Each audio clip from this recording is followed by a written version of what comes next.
Hello, Viking fans, and welcome to this week's edition of Viking Talk with Coach Josh Morgan. I'm your host, Brandon Davis, and as always, great to have with us Warren Central head football coach Josh Morgan. Coach, great to see you today. You too, Brandon. Well, last week, Coach, last Friday night, we celebrated homecoming. We came away with a 20-30 win over the Greenville Hornets.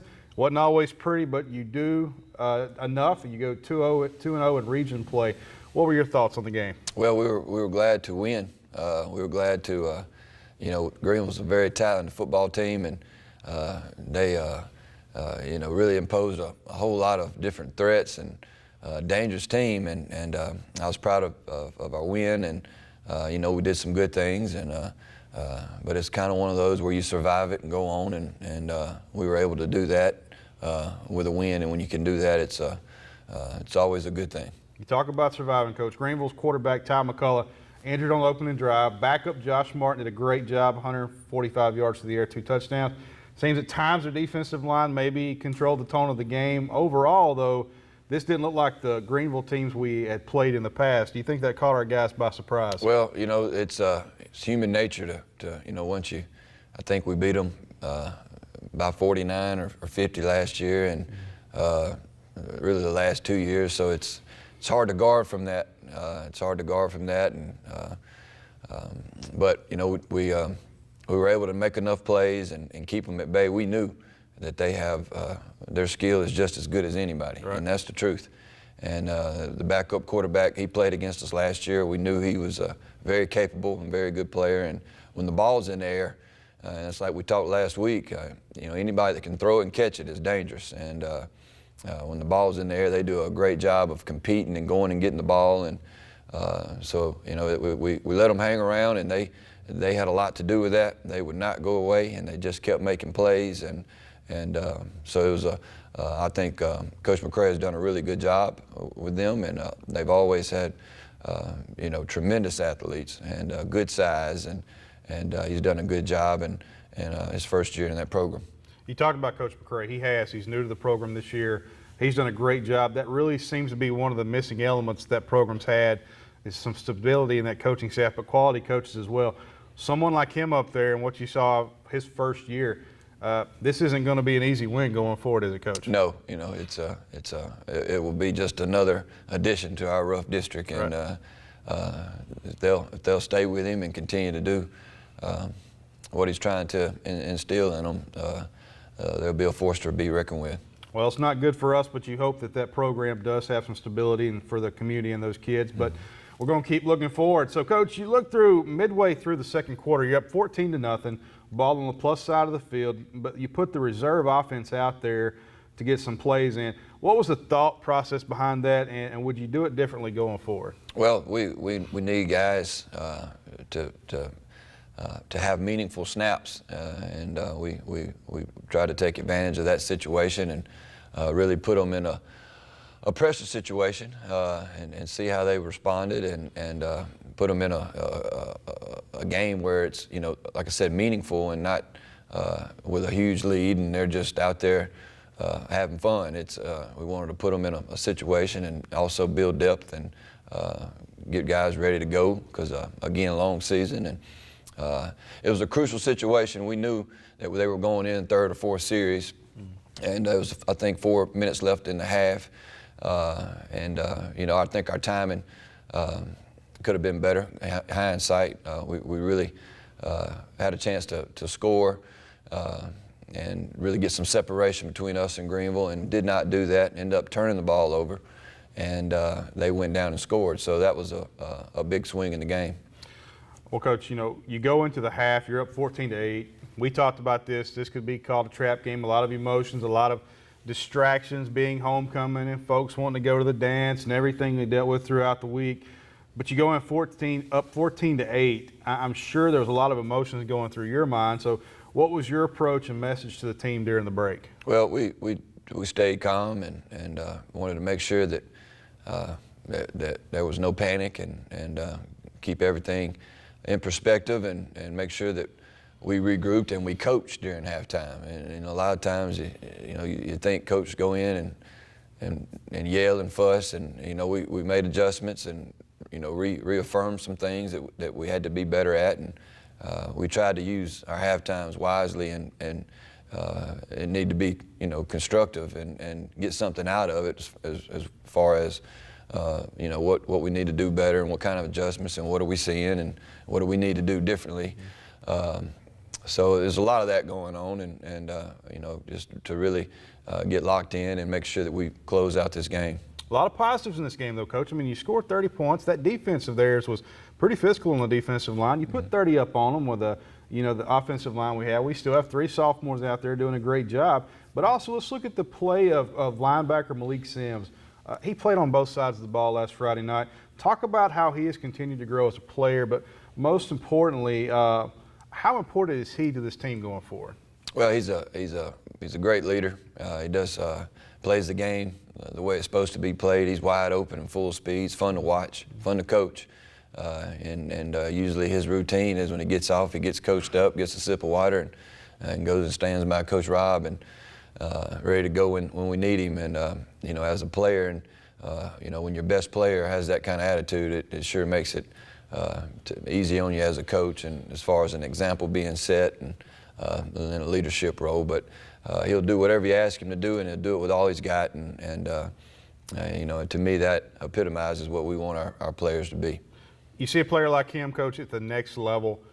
Do you think coaches are going to recruit him more as a running back or a linebacker? Or if you were in their shoes, how would you pull him into that program? Well, he's a natural-born linebacker. He's just Malik can do things that are wrong from a fundamental, from a read standpoint, but he still, with his ability, can fix it. And usually, when you make a mistake, at least you want him going wide open. So that's what you get with him. He can be wrong, but make it right by his ability and his instincts, and very, very physical and aggressive, and really good tackler. He's made to play linebacker. Well, this is Viking Talk. We're visiting with Coach Josh Morgan. Coach, this week we travel over to Madison. We take on the top-ranked Madison Central Jaguars. What should we expect to see from Coach Hart's team? Well, we get to play the #1 team in the state, and probably be your Gatorade Player of the Year and the quarterback that they have. Statistically, they're the #1 scoring defense in the state. It's just, when we look at it, what an opportunity. What a fun time. You get an opportunity like this, and what we want to do is make the best of it, and we want to make sure that we give them our best shot, and that we go in expecting and believing to win. And that's going to be quite a challenge for sure. Very big, very physical. Run the football well. They're massive up front, and I compare them to kind of like Pearl's O-line. They're the 2 best offensive line teams in the state and across the board. So again, ball controlling offense. Stay in front of the chains with an exceptional playmaker, touching the ball every play with their quarterback. And then defensively, they fly to the football, and they always have, and do a real good job of being where they're supposed to be, and really, really flying to the ball. And so again, it's just a complete team with an exceptional playmaker at the quarterback position. A lot of challenges across the board, but another challenge that came up to us yesterday, Coach, this game is being moved to Thursday night from Friday night.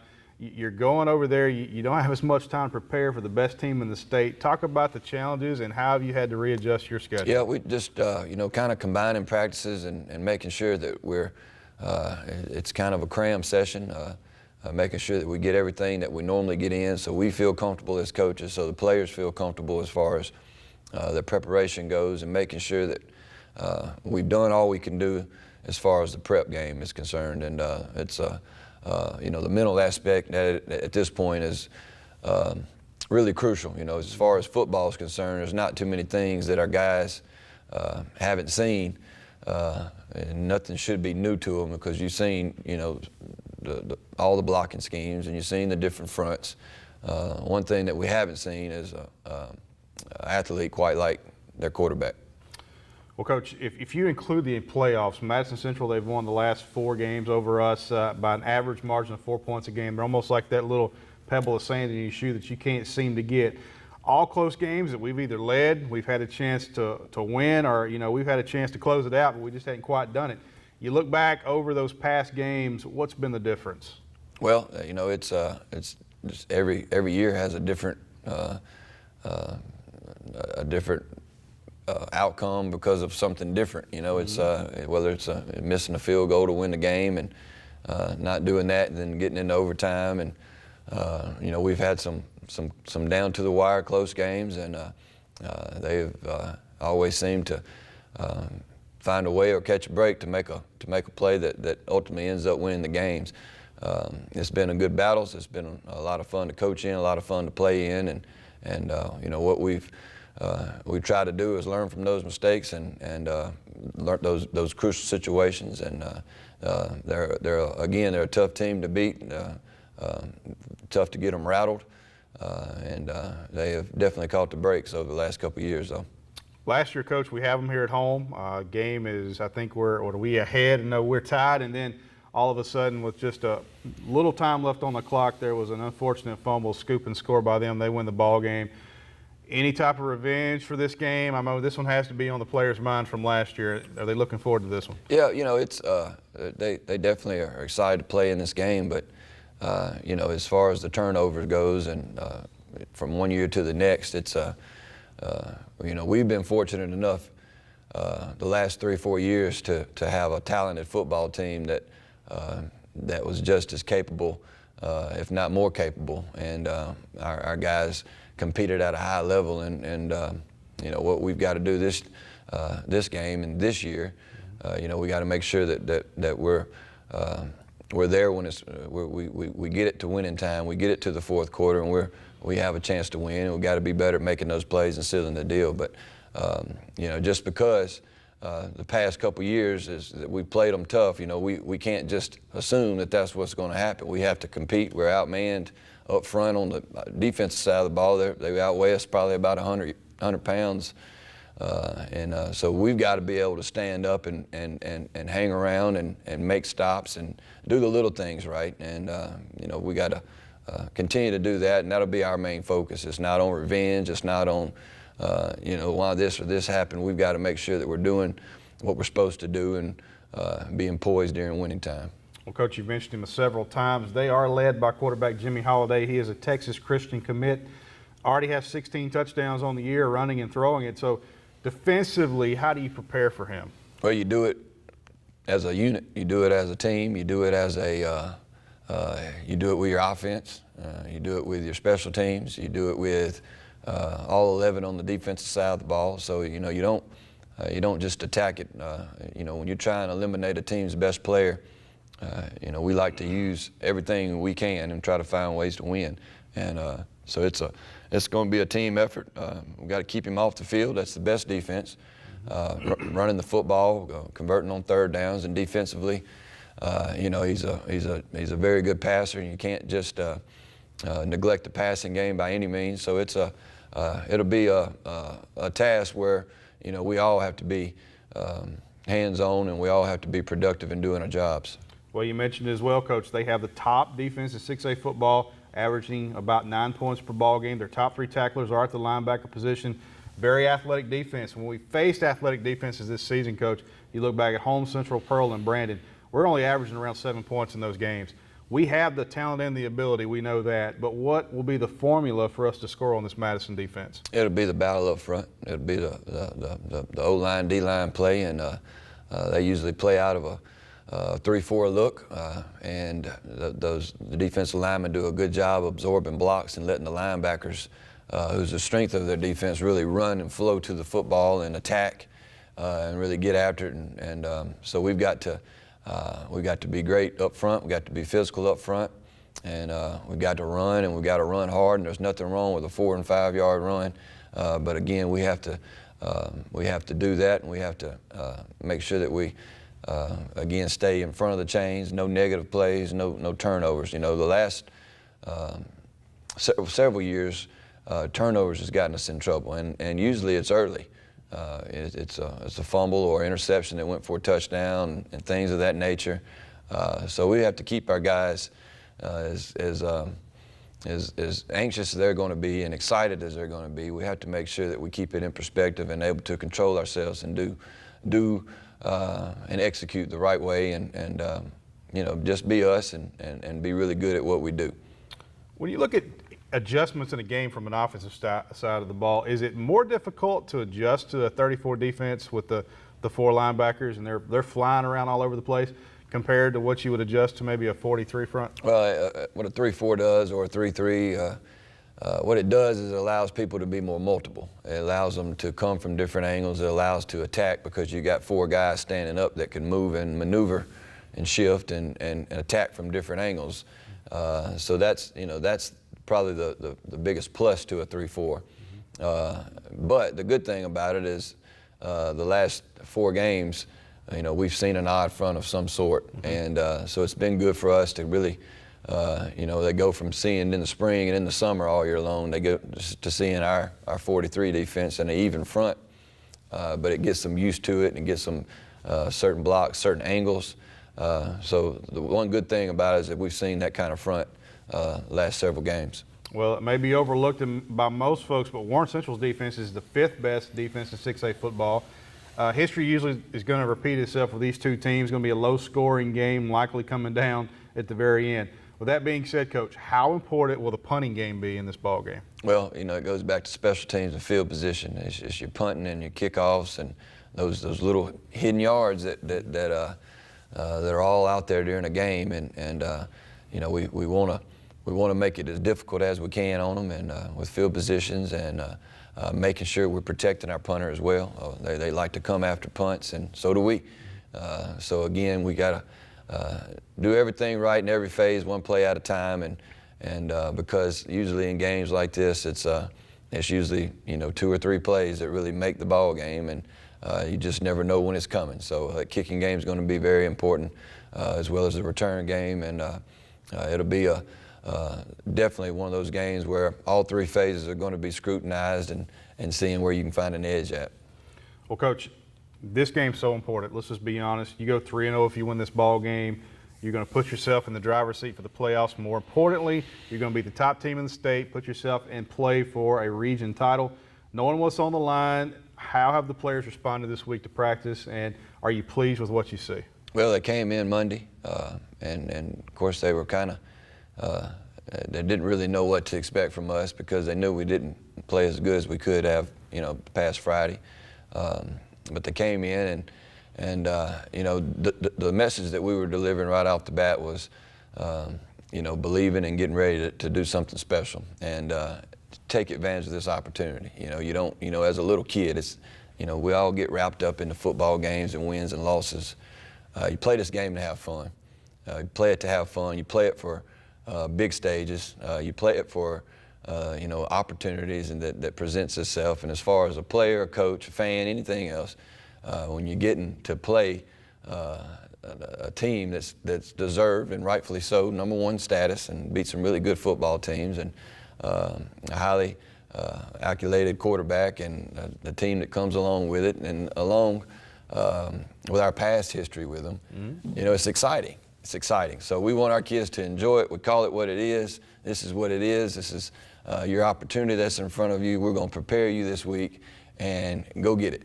Go get it, and don't hold anything back, and leave no regrets. And that's been our approach, and our kids they'll be ready to go.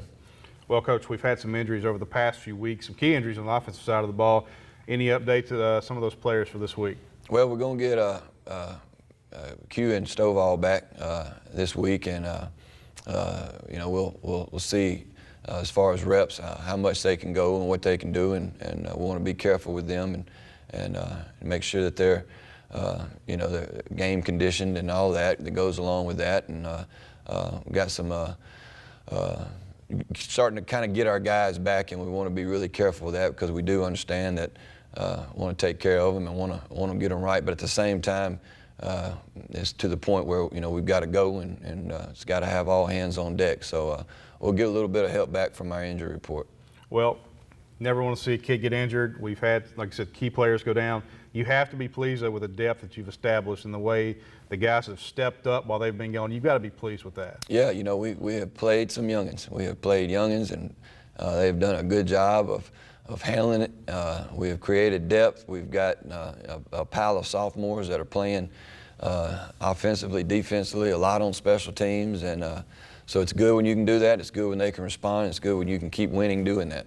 What's going to be the keys to beat this Madison Central team, Coach? Well, you know, it's the running game. We're both going to we both hang our hats on the running game. Our identity is the running game with two sound defenses, and so it's really going to be strength on strength. It's really going to be up front, you know, who's going to win that battle and consistently do it. And I know defensively, you know, we've got to eliminate the big plays from the quarterback, and he is that's a lot easier said than done. He's an effective runner. He's an effective thrower. On rollouts, he can throw it or run it. On read zone or the read game, he can pull it or give it. It's just a constant threat, and it just takes one mess up or one slip or one misread or one bust or one missed tackle, and he's the type of athlete that can change a game in a snap of a finger. So we've got to be able to do that. We've got to be able to do it for 4 quarters and really stay mentally locked in, and got to be willing to go the distance and physicality and the mental side of the game. And you know, so you know, third downs is going to be crucial too to both sides of the ball, offensively and defensively.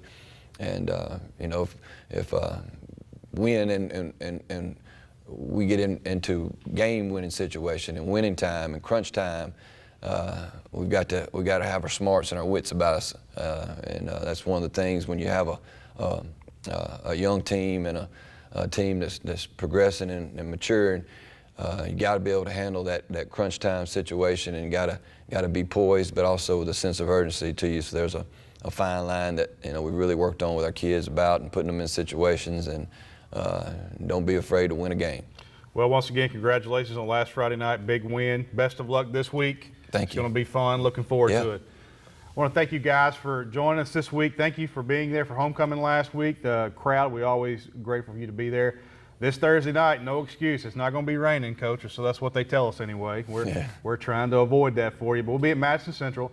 Next week, we'll be back home taking on the Murrah Mustangs, really getting into the meat of the region play. So we'll only, after Murrah, then you have Starkville. You have 2 home games remaining. So not a lot of chances to see this team in regular season. If we get into the playoffs, hopefully we'll have one here. But we hope to see you back here at Viking Stadium. Thank you again for all your support. That's going to do it for this week's edition of the show. I'm Brandon Davis. He's Josh Morgan. We'll see you next week. But until then, rise up, Vikings.